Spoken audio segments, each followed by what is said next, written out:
India's number 1 varicose veins hospitals ఐబీసీను సంప్రదించండి. మీ నొప్పి లేని ప్రయాణాన్ని ప్రారంభించండి. నమస్కారం, సుమన్ టీవీకి స్వాగతం. నేను మానస.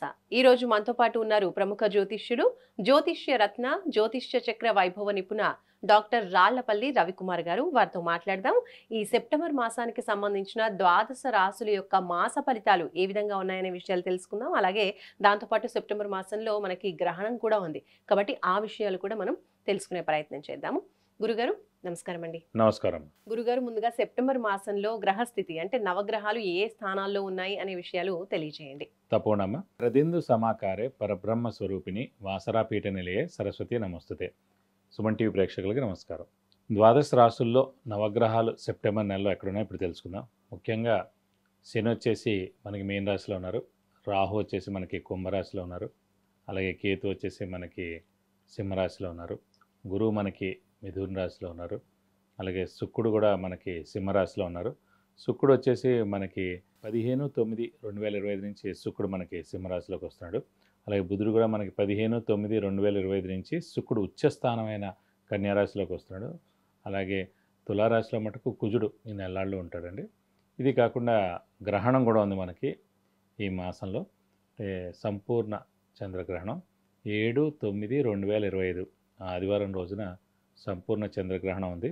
ఇది కూడా రాత్రి 9:58 నుంచి నెక్స్ట్ రోజు 8/9/2025 తెల్లారగట్ల 1:26 వరకు సంపూర్ణ చంద్రగ్రహణం ఉంది. ముఖ్యంగా ఈ సంపూర్ణ చంద్రగ్రహణం ఏ రాశుల మీద ఎఫెక్ట్ ఉండదండి, ఓన్లీ కుంభరాశి కొంచెం మీన రాశి మీద ఎఫెక్ట్ ఉంటుంది.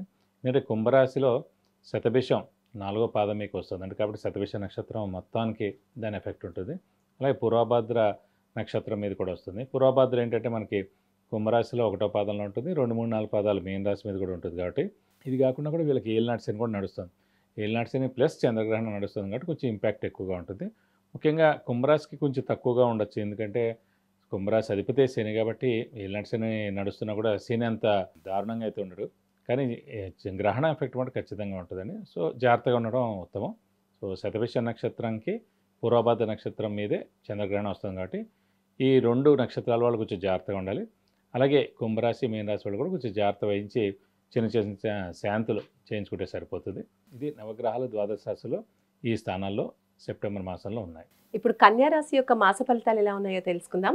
గురుగారు, కన్యారాశి వాళ్ళకి సెప్టెంబర్ మాసం ఎలా ఉంటుందంటారు? వాళ్ళ గ్రహస్థితి ఏ విధంగా ఉంది తెలియజేయండి. తప్పకుండా అండి. కన్యారాశి అనగా మనకి ఉత్తర 2, 3, 4 పాదాలు, హస్త 1, 2, 3, 4 పాదాలు, చిత్త 1, 2 పాదాలు. సో సాధారణంగా ఏంటంటే వినాయక చవితి మొన్న 27వ తారీఖు వెళ్ళిపోతుంది. సో వినాయక చవితి వినాయకుడిది వచ్చేసి హస్త నక్షత్రం అండి, కన్యారాశి అనమాట.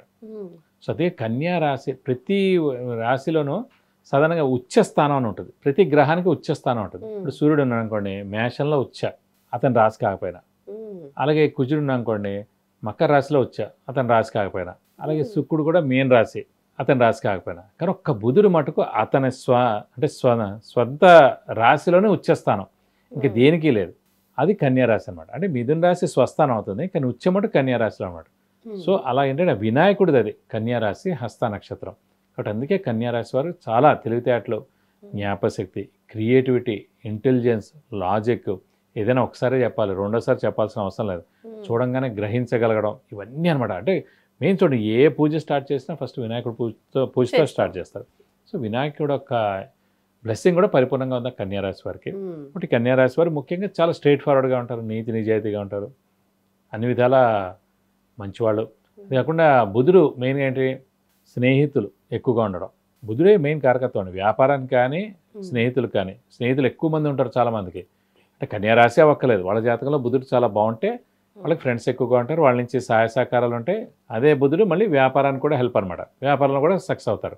బట్ కన్యారాశి వారికి ఫ్రెండ్స్ ఎక్కువగా ఉండడం, వాళ్ళ నుంచి హెల్ప్ ఉండడం. తక్కువ మంది ఉన్నా కూడా పర్మనెంట్గా బెస్ట్గా ఎన్నేళ్ళైనా వాళ్ళే ఉంటారు. అలాగే ఫ్రెండ్స్ అలాగే ఉంటారు, అలాగే వ్యాపారం కూడా వీళ్ళకి మామూలుగా బాగా కలిసి వస్తుంది. మంచి మాటకారు, ఎందుకంటే బుధుడు ఏంటంటే గ్రీన్ కలర్ మెయిన్ అండి బుధుడికి. ప్రపంచం అంతా నేచర్ అంతా గ్రీన్ కలర్. ఇప్పుడు మనం చేసే ఈ షూటింగ్ కూడా వెనకాల గ్రీన్ మ్యాట్తో చేస్తున్నాం. సో ఖచ్చితంగా ఆ నేచర్ అనేది మనకు వెనకాలే ఉంటుంది, మనతోటే ఉంటుంది అన్నమాట. సో వీడికి ఇంకొంచెం ఎక్కువగా ఉంటుంది అన్నమాట. సో అందుకే ప్రజలతో మమేకం అయిపోయి ఉంటారు. సో ఎలా మాట్లాడాలి ఏంటి అన్నీ కూడా బాగా తెలుస్తాయి. సో ప్రస్తుతం మటుకు వీరికి కన్యారాశి వారికి అంటే గురు దశమ స్థానంలో చాలా బాగున్నాడు, అలాగే రాహు 6వ స్థానంలో చాలా బాగున్నాడు, కేతు 10వ స్థానంలో ఇంకా చాలా బాగున్నాడు. శని ఒక్కడు సప్తమ స్థానంలో ఉన్నాడు. సప్తమ స్థానం ఇందాక కూడా అనుకున్నాం. సాధారణంగా సప్తమ స్థానంలో శని ఉన్నాడు కాబట్టి సప్తమ స్థానం అనేది భార్యాభర్తల స్థానం. అలాగే మనకి మెయిన్గా ఇమీడియట్ బాస్ అన్నాం, అదొకటి. నెక్స్ట్ వచ్చేసి వ్యాపారం అంటే కనుక పార్ట్నర్. సో వీళ్ళకి ఇబ్బంది ఉంటుంది. భార్యాభర్తల మధ్యన అన్యోన్యత లోపించడం, చిన్న చిన్న దెబ్బలాట్లు అవడం, వ్యాపారస్తులు అయితే కనుక బిజినెస్ పార్ట్నర్ మధ్యన అవసరమైతే విడిపోవడం, దెబ్బలాట్లు అవడం, అనవసరమైన మనస్పర్ధలు రావడం ఆ పార్ట్నర్షిప్లో కూడా. అలా ఇమీడియట్ బాస్తో కూడా. ఎందుకు ఇమీడియట్ బాస్ అంటే మెయిన్ బాస్ మనం ఎప్పుడు చూడలేం, కలవలేము. సో వాడు కలవడం మనమైనా ఎక్స్ట్రాడినరీ అయితే తప్ప. సో అనుకోకుండా మనం ఎప్పుడైనా కలిసినా ఏడాదికి ఒక్కటేసారి 2 నిమిషాల పాటే. కానీ ఇమీడియట్ బాస్ అయితే ప్రతిరోజు ఎన్నింటికి వస్తున్నాం, ఎన్నింటికి వెళ్తున్నాం, ప్రతిరోజు పని మనకి అసైన్ చేస్తాడు, మనం ఎంతసేపు పని చేస్తాం అన్నీ కూడా తెలుస్తాయి, లీవ్ పెట్టినా ఏం పెట్టినా కూడా. సో అందుకే ఇమీడియట్ బాస్ తోటి మనం జాగ్రత్తగా ఉండాలి. సో ఆ ఇమీడియట్ బాస్తోనే ప్రాబ్లం ఉంటుంది ప్రస్తుతం కన్యారాశి వారికి. కొంచెం మనం మౌనంగా ఉంటే అన్ని విధాలా సెట్ అవుతుంది. ఓకే, కన్యారాశి వాళ్ళకి ఉద్యోగస్తులకు ఎలా ఉంటుందంటారు? ఉద్యోగస్తులు ప్రస్తుతం దశమ స్థానం ఇంపార్టెంట్ కాబట్టి దశమ స్థానంలో గురువు ఉన్నాడు కాబట్టి ఉద్యోగస్తులకు చాలా బాగుంటుంది. నిరుద్యోగులు ఎవరైనా కూడా ఇప్పుడు ఉద్యోగం ఖచ్చితంగా వస్తుంది. ఉద్యోగస్తులకి నేమ్ అండ్ ఫేమ్, మనకి ప్రమోషన్స్ రావడం, బాస్ నుంచి మన్నన పొందడం, అలాగే శాలరీ హైక్ రావడం, ఫారెన్ టూర్ విజిట్స్, అసైన్మెంట్స్ ఇలాంటివి ఏమన్నా కూడా ఇప్పుడు ప్రయత్నించవచ్చు, లేదంటే ఖచ్చితంగా వచ్చేందుకు అవకాశాలు ఎక్కువగా ఉన్నాయి. మరి వివాహం, సంతానం విషయంలో కన్యారాశి వాళ్ళకి ఇలా కూడా మనం చెప్పుకున్నాం, గురువు అనేవాడు సంతానకారకుడు, వివాహకారకుడు కూడా. సో ఖచ్చితంగా గురువు అనే బలం అంటే సాధారణంగా 2, 5, 7, 9, 11 అన్నారు కదండి. ఇప్పుడు 10వ స్థానంలో ఉన్నాడు కదా, ఎలా ఇస్తాడు బలం అని అనుకోవచ్చు. సో బలం ఎలా ఇస్తాడంటే కనుక అతని సప్తమ దృష్టితోటి ధనుసు రాశినే చూసుకుంటున్నాడు.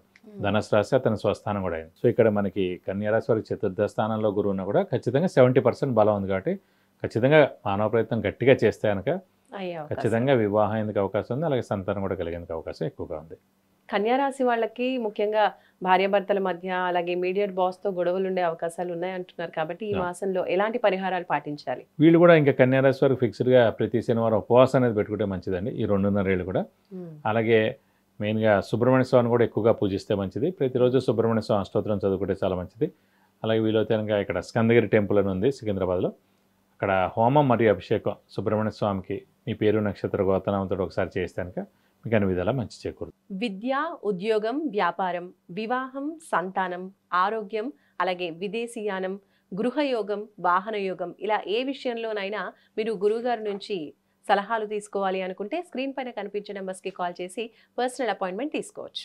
ధన్యవాదాలు గురుగారు. నమస్కారం. నమస్కారం. చూసారు కదండి, కన్యా రాశికి సంబంధించిన మాస ఫలితాలు, పాటించవలసిన పరిహారాలు. చూస్తూనే ఉండండి సుమన్ టీవీ. నమస్కారం.